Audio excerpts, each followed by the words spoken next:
E aí, pessoal, tudo bem com vocês? Espero que sim. Depois de uma semana aí de descanso, espero que todos estejam bem aí, animados para esse final de ano. Vocês que estão concluindo o curso, eu sei que não vem a hora de se formar, mas está faltando pouco. Vamos dar aquele sprint final aí e tentar terminar o ano todo mundo bem. Ano esse para esquecer, né? Bom, mas enfim, vamos hoje concluir o exame das ações previstas pela Lei 8.245, a chamada Lei do Inquilinato ou Lei de Locações.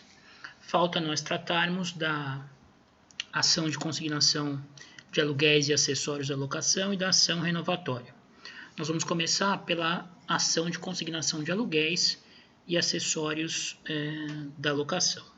Bom, primeiro nós precisamos saber, definir, né, o que vem a ser o aluguel e os acessórios da locação.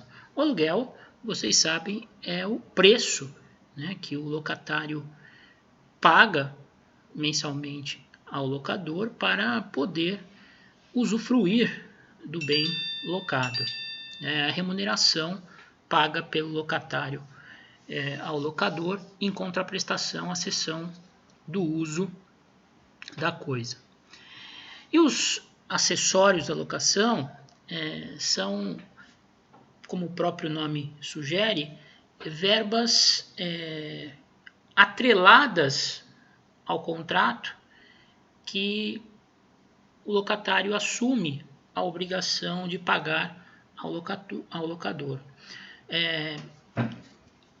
O contrato, as partes são livres para eventualmente apenas ajustarem o pagamento do aluguel, sem qualquer espécie de pagamento acessório pelo locatário. Mas, comumente, o que nós temos na prática é o locador transferindo para o locatário alguns ônus, algumas despesas próprias do imóvel.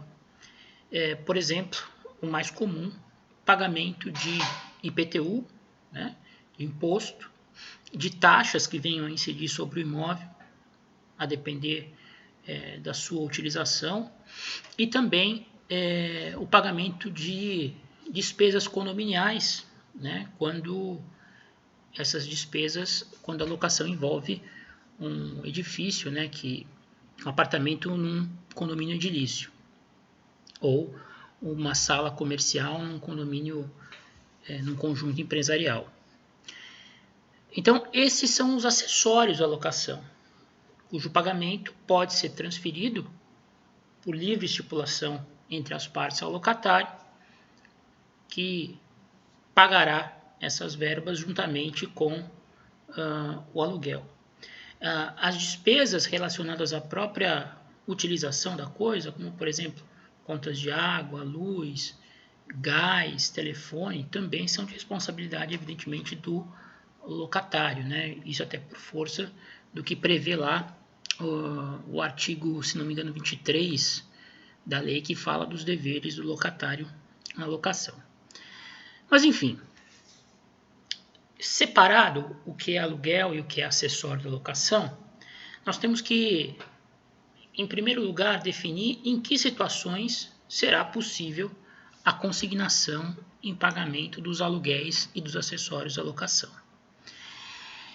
A consignação dos aluguéis e dos acessórios constitui uma espécie, uma modalidade especial do gênero locação, do gênero consignação em pagamento.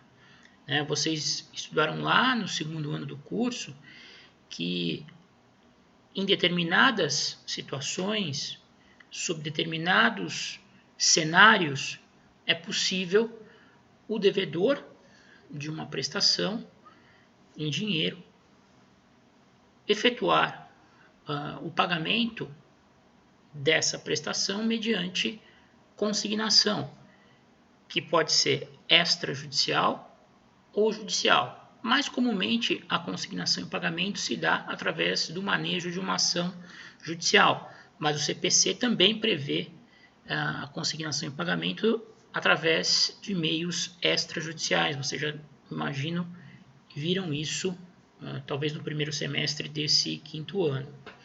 Mas enfim, o fundamento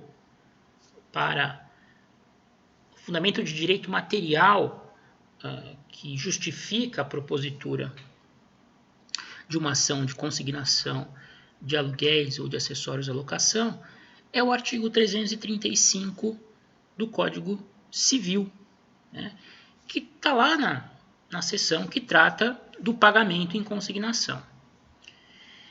O que diz o 335? Eu vou ler aqui para vocês. A consignação tem lugar se o credor não puder, ou sem justa causa, recusar receber o pagamento ou dar quitação na forma devida, se o credor não for nem mandar receber a coisa no lugar, no tempo e condições devidos, se o credor for incapaz de receber, for desconhecido, declarado ausente ou residir em lugar incerto ou de acesso perigoso ou difícil, se ocorrer dúvida sobre quem deva legitimamente receber o objeto do pagamento e se pender litígio sobre o objeto do pagamento. São essas 5 situações legais que encontram-se lá discriminadas nos incisos do artigo 335 do Código Civil que podem justificar a propositura de qualquer consignação em pagamento, incluindo a consignação de aluguéis e acessórios à locação. É óbvio que tem, entre essas causas que justificam a propositura da ação, existem algumas que são mais comuns, que são mais incidentes no dia a dia forense. No caso específico da consignação de aluguéis e acessórios, normalmente 80% das ações, até mais, 80%, 90% das ações de consignação desse tipo, tem por fundamento a recusa do recebimento dos aluguéis ou dos acessórios pelo locador, ou a recusa dele dar a quitação na forma devida, a recusa em expedir um documento de quitação. Esse é o cenário mais comum, aquela causa mais frequente que fundamenta os pedidos de consignação de aluguéis e acessórios à locação. Como vocês sabem, atualmente, os pagamentos, as obrigações em geral, e especialmente das dívidas de aluguéis e acessórios à locação, são feitos muitas vezes por meio eletrônico, através de transferência bancária, pagamento de boleto na rede bancária. Muitas vezes, na grande maioria das vezes hoje em dia, o locatário não tem nem contato com o locador no momento do recebimento. O que vai afastar, por exemplo, a causa do inciso 2, né? O credor não mandar receber a coisa, não mandar receber o pagamento no local, tempo e condição devidos. Hoje em dia, na maior parte das vezes, o contrato prevê o pagamento ou por meios eletrônicos ou o pagamento feito pelo próprio locatário junto a uma administradora de imóveis indicada pelo locador. Então, essa causa do inciso 2, por exemplo, dificilmente vai ser invocada, né? Credor incapaz de receber, desconhecido, declarado ausente, em lugar incerto e não sabido, ou de acesso perigoso ou difícil, também é muito raro. Pode acontecer, de repente, a pessoa que locou o imóvel acabou sendo acometida de uma doença neurológica grave durante a vigência do contrato e perdeu a sua capacidade e não tem ninguém que possa receber o aluguel por ele. Nesse caso também vai caber a consignação judicial, mas é uma situação bem mais difícil da gente encontrar na prática. Também a dúvida sobre quem deva legitimamente receber o crédito até pode existir, mas também não é comum. Nós podemos imaginar um caso de dúvida, por exemplo, quando o imóvel é vendido no custo da locação, né, e ele é vendido sem que haja um registro dessa venda no CRI, por exemplo, um compromisso de compra e venda. E o locatário assim fica com dúvidas sobre quem deve receber o crédito, se aquela pessoa que firmou com ele originalmente a locação, que figura como dona do imóvel no CRI, ou aquele que, por meio desse contrato não registrado, ele teve notícia que adquiriu a propriedade da coisa, né? Enfim. Aí pode surgir uma dúvida, se ele paga para o vendedor do imóvel, locador original, ou para aquele que ele soube que comprou o imóvel. Aí, se houver essa dúvida, ele pode também se valer de uma ação de consignação de aluguéis e acessórios da locação. Tá? Então, as situações que podem ensejar a propositura da demanda são aquelas do artigo 335 do Código Civil. Bem, agora falando propriamente da ação, né? Características processuais. A ação de consignação de aluguéis e acessórios da locação, como dito há pouco, é uma modalidade especial da consignação em pagamento. Então, o rito da ação de consignação de aluguéis e encargos da locação será aquele previsto para as ações de consignação em pagamento. Vocês sabem que as ações de consignação em pagamento são uma daquelas que tem um rito especial enunciado pelo CPC, entre os artigos 539 a 549. Então, ela não segue o rito comum, né, o rito ordinário, que a maior parte dos processos acabam seguindo. Ela segue um rito diferenciado, especial, que atende às características peculiares desse tipo de demanda.